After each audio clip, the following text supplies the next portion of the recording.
दोस्तों, आज की कहानी है माँ ये घर दीदी का है तो बुआ का क्यों नहीं है।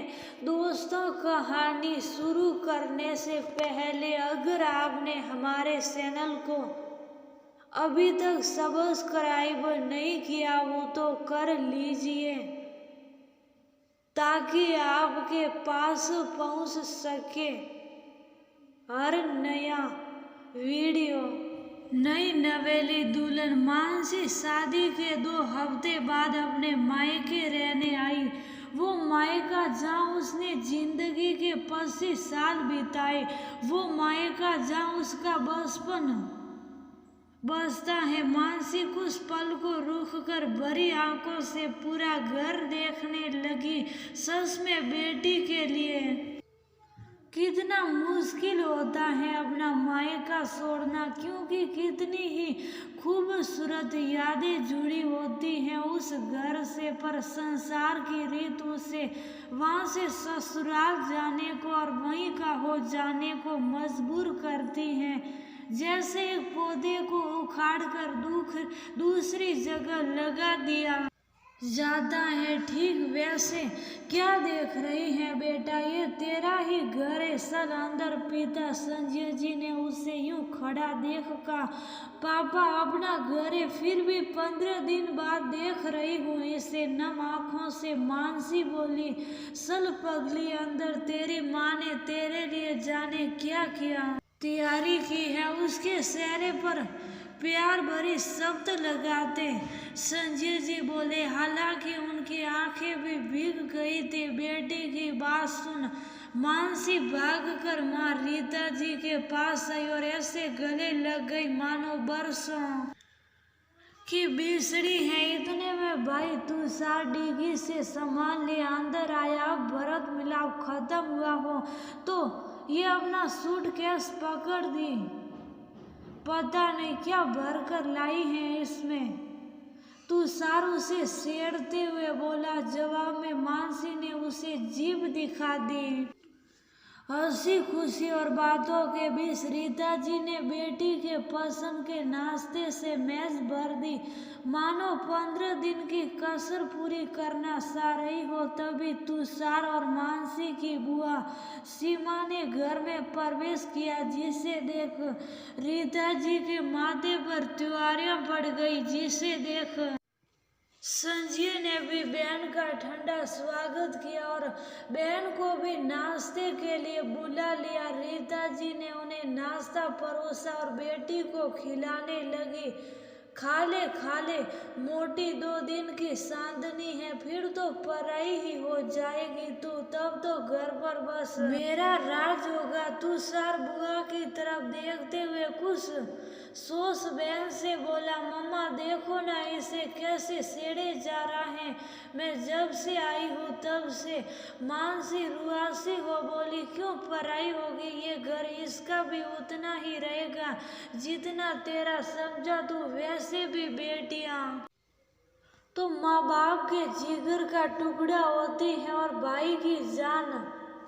रीता जी बेटी को दुलारते हुए बेटे को मीठी झिड़क देने लगी। सीमा जी बड़ी हसरत से ये सब देख रही थी, क्योंकि ऐसा ही जीवन कभी वो ने भी जिया है। ऐसे ही माँ बाप का लाड उसे भी मिला था। बड़ा भाई संजय भी जान सिड़कता था, पर माता पिता के जाने के बाद बहुत कुछ बदल गया।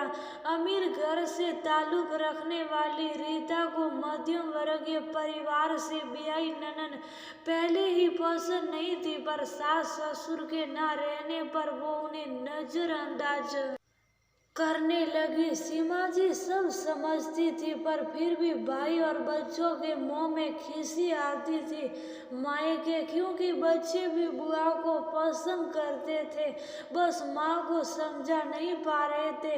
मम्मा शादी के बाद बेटियों का घर बस ससुराल होता है ना। तुषार अभी भी बुआ को देखते हुए बोला, क्यों हो जाता है, मायका तो उसका अपना रहता ही है, बस ससुराल भी उसका हो जाता है।